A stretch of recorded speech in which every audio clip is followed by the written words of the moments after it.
गरीब के घर आया विदेश से रिश्ता। हे भगवान, आज तो घर जाने में बहुत देर हो गई। मुझे जल्दी से पानी लेकर घर पहुंचना होगा। अभी तो मैंने जंगल भी पार नहीं किया। वही माँ मेरा इंतजार कर रही होंगी। ऐसा कहकर आरती पानी के मटके को उठाते हुए जल्दी जल्दी अपने कदम घर की ओर बढ़ाने लगती है। कुछ देर बाद वो जंगल में पहुंच जाती है, जहां उसे किसी के कराहने की आवाज आती है। Oh my God! Somebody help me, please! Somebody help me, please! I'm in trouble! Somebody help me! अरे ये मदद की गुहार कौन लगा रहा है?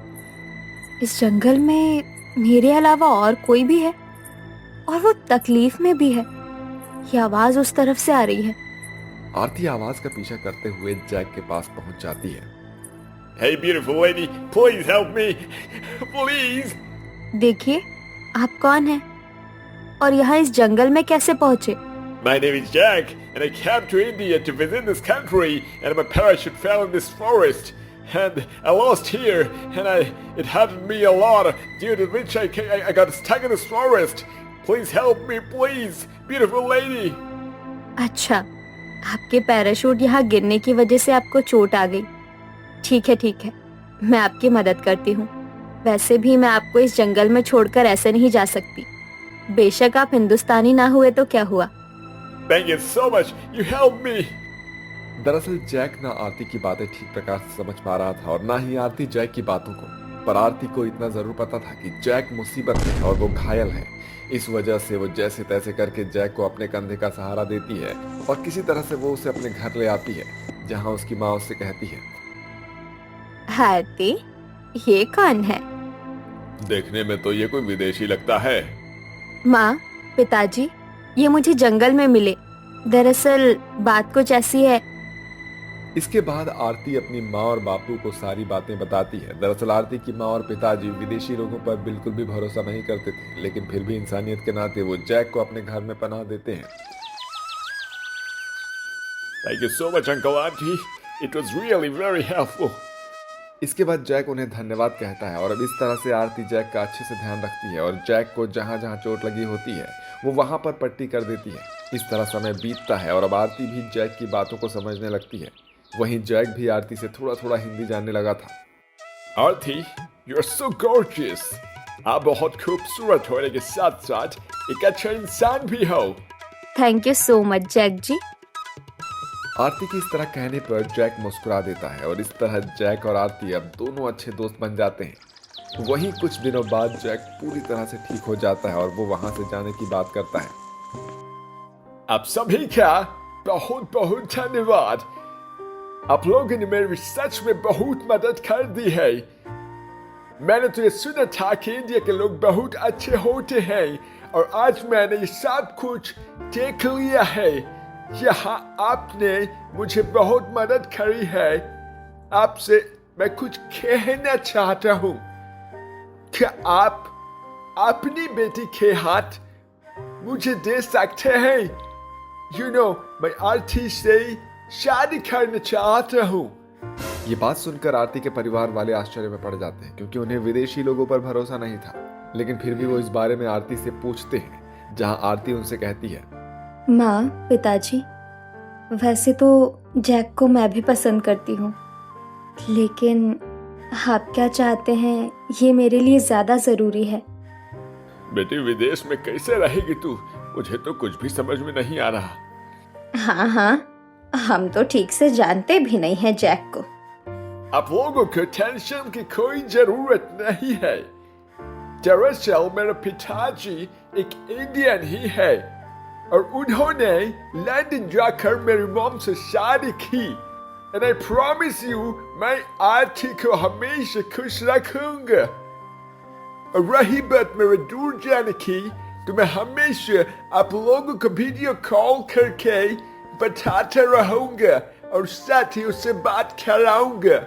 आपको बिलीव हो या ना हो, आप लोगों को साथ भी लेकर चल सकता हूँ। इस तरह से जैक की मासूमियत और प्यार भरी बातों और विश्वास से वो आरती के माता पिता के दिल में जगह बना लेता है। वहीं आरती के परिवार वाले भी जानते थे कि कहीं ना कहीं आरती भी जैक को पसंद करती है और उन्हें पता था कि जैक से अमीर और अच्छा रिश्ता उन्हें कहीं और नहीं मिलेगा। इस कारण से वो अपनी बेटी आरती की शादी जैक से करवा देते हैं। शादी के बाद जैक फ्लाइट से आरती को अपने साथ लंदन ले आता है, जहां जैक की मॉम जैकलीन और उसकी बहन क्रिस्टल अब ये सब देखकर हैरान रह जाती है। Jack, what is this? तू इंडिया अपने किसी काम से गया था, ये शादी करने के लिए, और ये तो कोई इंडियन लड़की है। Brother, what is this? आपको पता है ना कि मेरी फ्रेंड आपको बहुत लाइक करती है, आपने उसे छोड़कर इसे अपना लाइफ पार्टनर बना लिया। Sister, how to make you understand what exactly has happened. And मैं बस ये कहना चाहता हूँ कि आरती आपके घर की बहू बन चुकी है और आपको इसका वेलकम करना चाहिए। फिर आप तो दरवाजे पर खड़ी होकर मुझसे सवाल करती हैं। चलो आरती, ये लोग तुम्हारा गृह प्रवेश नहीं करवाने वाले। ये लोग विदेश में रहकर अपने इंडियन कल्चर को भूल चुके हैं। इस तरह नाराज होकर जैक आरती को अपने साथ अपने कमरे में ले जाता है, जहां आरती अपना बड़ा सा घर देखकर थोड़ी डर जाती है। अब ऐसे ही 2 दिन बीत जाते हैं, पर घर का कोई भी सदस्य उनसे बात नहीं करता। और एक दिन आरती रसोई में खाना बनाने के लिए जाती है, पर वहां पर सिलेंडर देखकर वो थोड़ी सी हैरान हो जाती है। और तभी वहां पर उसकी ननद क्रिस्टल आती है। What are you looking? Have you never seen kitchen before marriage? Oops! तुम तो गांव की रहने वाली हो, विदेश तो पहली बार आई हो, तुम्हें यहाँ के बारे में क्या ही पता होगा। हाँ, मैं यहाँ के बारे में कुछ नहीं जानती हूँ, मैं यहाँ पहली बार आई हूँ। पर तुम्हें तो मेरी मदद करनी चाहिए, मुझे भी देश घुमाना चाहिए, और तुम हो कि मुझसे नाराज बैठी हो। आखिर मेरी गलती क्या है? You don't know? Oh wow, कोई बात नहीं। वैसे भी अगर तुम्हें घूमने का इतना शौक है तो तुम मेरे भाई को बोलो, वो तुम्हें यहाँ लेकर आया है, वही तुम्हें घुमा देगा। क्रिस्टल की बात सुनकर आरती और भी ज्यादा दुखी हो जाती है। इसी तरह से कुछ दिन बीत जाते हैं और एक दिन आरती देखती है कि उसके विदेशी ससुराल में उसकी सास की कुछ अंग्रेजन दोस्त आई हुई हैं, जो आरती की तारीफ करती है। जहां उसकी दोस्त ये बताती है कि जैकलीन अपने बेटे के लिए एक इंडियन बहू ही खोज रही थी। ये जानकर आरती को थोड़ी सी खुशी होती है। अब इसी तरह से कुछ दिन बीत जाते हैं और एक दिन आरती देखती है कि जैक किसी लड़की से घर के बाहर गले लगाकर बातें कर रहा है। ये फिरंगी कौन है? हमारे इंडिया में तो शादीशुदा लड़के लड़कियों से हाथ भी नहीं मिलाते, और मेरे पति उस लड़की से गले लग रहे हैं। कहीं मेरी ननद क्रिस्टल की बात सही तो नहीं है? कहीं मेरे पति की ये गर्लफ्रेंड तो नहीं है? जैक विदेश में रहकर कहीं पूरी तरह विदेशी तो नहीं बन गया? कहीं ऐसा ना हो कि जैक मुझे इस घर की नौकरानी बना दे और मेरे साथ बुरा बर्ताव करे, जिससे मेरे पेरेंट्स डर रहे थे। नहीं नहीं, अगर मेरी हालत ऐसी हुई तो मैं उससे पहले इंडिया चली जाऊंगी। मुझे कुछ करना होगा। उस दिन जैक को किसी और लड़की के साथ देखकर आरती के मन में बहुत सारी बातें आने लगती हैं। अब आरती जैक से उन लड़कियों के बारे में पूछती है तो जैक बात टाल देता है। आरती, don't think too much, यार। I have so many friends, और तुम मेरी बीवी हो, तुम्हें मुझ पर हमेशा भरोसा करना पड़ेगा। कैसे भरोसा रखूं जब तुम मुझे किसी के बारे में बता ही नहीं रहे, और इस घर में कोई भी मुझसे सही से बात भी नहीं करता। विदेश में आए मुझे 3 महीने हो गए, पर मैं अभी तक घर से बाहर तक नहीं गई, और अगले हफ्ते मेरा जन्मदिन भी है, पर यहाँ किसी को याद तक नहीं होगा। जैक की ऐसी बातें सुनकर आरती दुखी हो जाती है और इसी तरह से कुछ दिन बीत जाते हैं और एक दिन जबरदस्ती जैक अपने पूरे परिवार के साथ आरती को गाड़ी में बैठाता है और गाड़ी में ही जैक आरती की आंखों पर पट्टी बांध देता है। ये लोग मुझे कहाँ लेकर जा रहे हैं और मेरी आंखों पर पट्टी क्यों बांधी है? भाभी, यहाँ सीढ़ियाँ हैं, तो इसलिए आप थोड़ा अच्छे से चलना।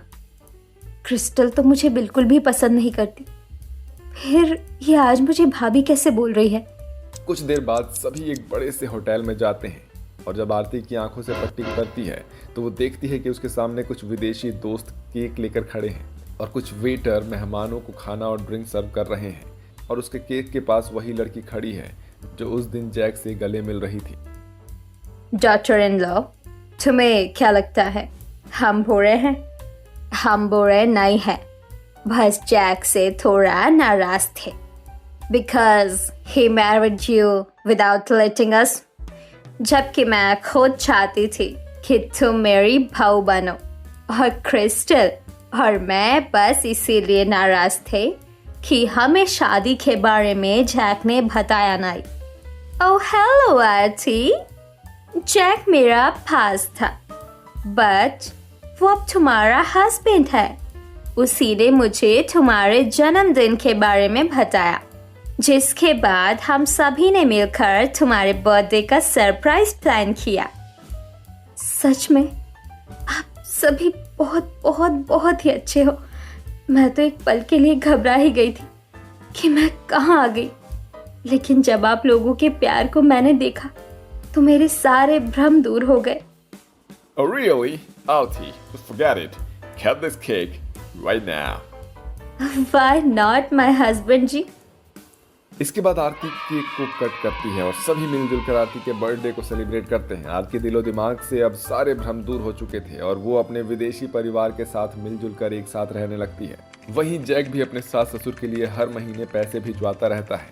वो एक दामाद का नहीं बल्कि एक बेटे का फर्ज अदा करता है।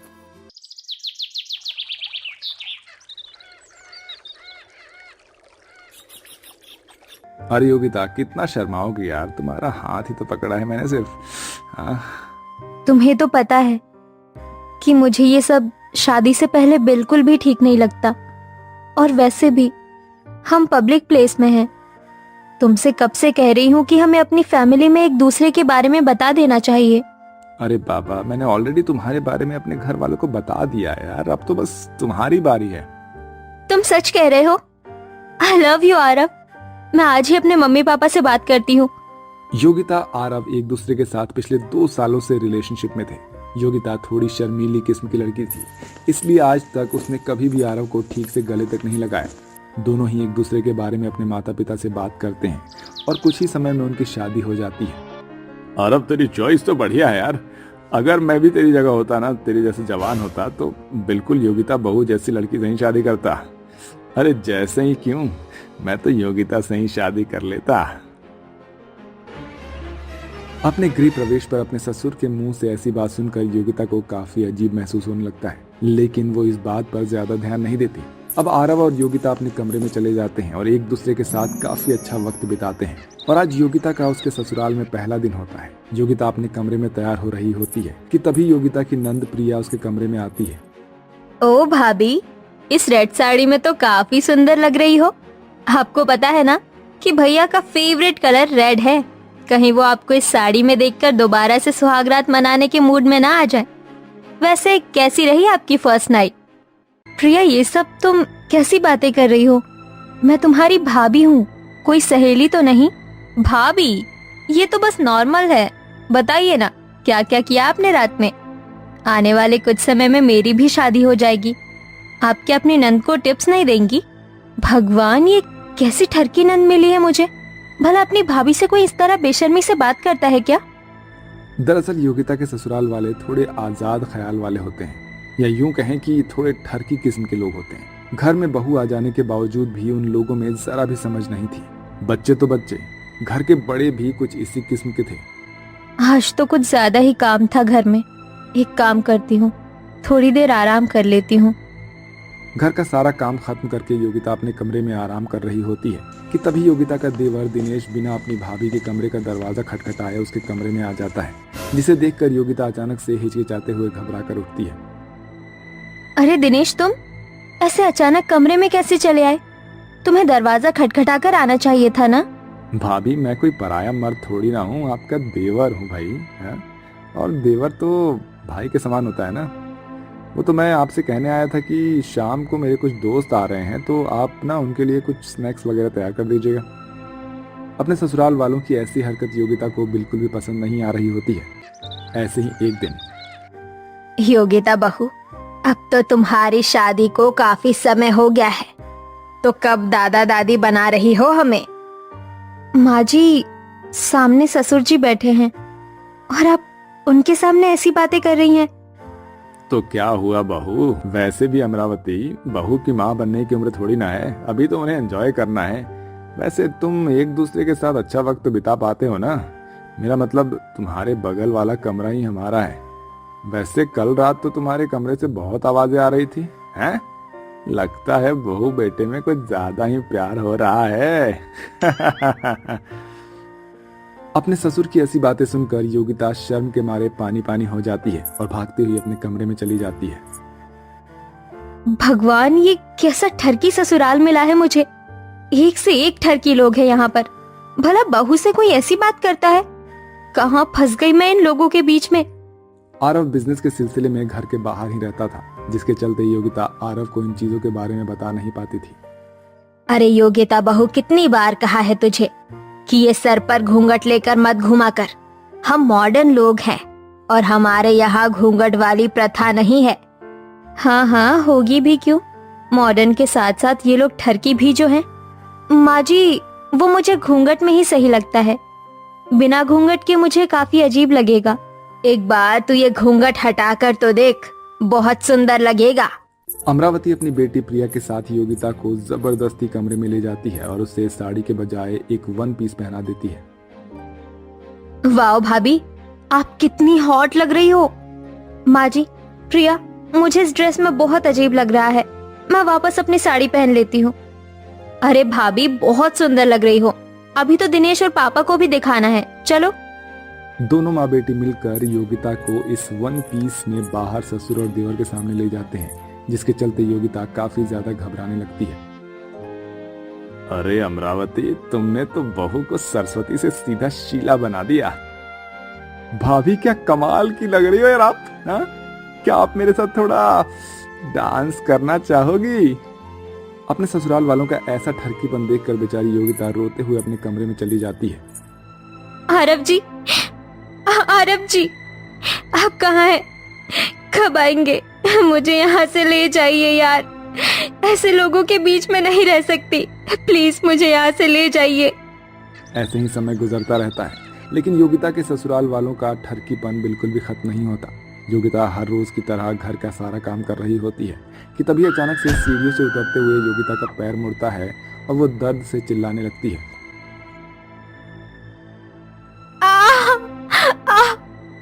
योगिता के चिल्लाने की आवाज सुनकर योगिता का देवर दिनेश भागा भागा सीढ़ियों के पास आता है। अरे भाभी, आप ठीक तो है ना? मतलब आप गिरी कैसे? और आपके पैर में मोच आ गई है क्या? चलिए मैं आपको उठाकर कमरे में ले चलता हूँ। नहीं दिनेश, मैं ठीक हूँ। मैं अपने आप कमरे में जा सकती हूँ। अरे भाभी, आप तो ऐसे कह रही हो जैसे मैं आपको गोदी में उठाकर सुहाग रात की सेज पर ले जा रहा हूँ। अरे बस आपके कमरे तक ही तो ले जा रहा हूँ। चलिए अब मुंह बंद कीजिए और सीधे अपने कमरे में चलिए। योगिता के बार बार मना करने पर दिनेश उसे जबरदस्ती गोद में उठा लेता है, जिसके चलते अब योगिता अपने गुस्से पर काबू नहीं रख पाती और दिनेश पर चिल्लाने लगती है। नीचे उतारो, मुझे नीचे उतारो। तुम्हारी हिम्मत कैसे हुई मुझे गोद में उठाने की? नीचे उतारो मुझे। योगिता के चिल्लाने की आवाज सुनकर घर के बाकी सारे के सारे मेंबर्स हॉल में आ जाते हैं। अरे क्या हुआ बहू, तू चिल्ला क्यों रही है? और दिनेश, तूने ऐसे बहू को गोद में क्यों उठा रखा है? माँ, भाभी सीढ़ियों से गिर गई थी तो मैं बस उन्हें उठाकर उनके कमरे में ले जा रहा था, लेकिन देखो ना ये कैसे चिल्ला रही हैं। कमरे तक ही तो ले जा रहा था, हैं? इसमें इतना गुस्सा करने वाली कौन सी बात है? अगर तू नहीं चाहती है कि दिनेश तुझे कमरे में ले जाए तो तू मुझे बुला लेती। अरे बस भी करिए आप लोग। कितने ठरकी लोग हैं आप। ठरकीपन की भी हद होती है, लेकिन आपने तो सारी हद ही पार कर ली है। और तुम मुझे नीचे उतार रहे हो या नहीं? योगिता इतना बोल ही रही होती है कि तभी अचानक से आरव आ जाता है। अपने भाई को देखकर दिनेश योगिता को नीचे छोड़ देता है। तभी योगिता आरव के पास जाती है और उसे गले लगकर रोने लगती है। क्या हो रहा है ये सब योगिता? और तुम रो क्यों रही हो? आरव, मुझे यहाँ से ले जाओ। मैं अपने इस ठरकी ससुराल में नहीं रह सकती। सारे के सारे लोग ठरकी हैं। हर वक्त मुझसे डबल मीनिंग में बातें करते हैं, ना जाने क्या क्या कहते हैं।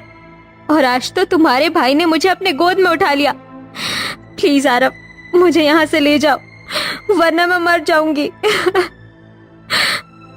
भाभी, आप तो छोटी सी बात का पतंगड़ बना रही हो।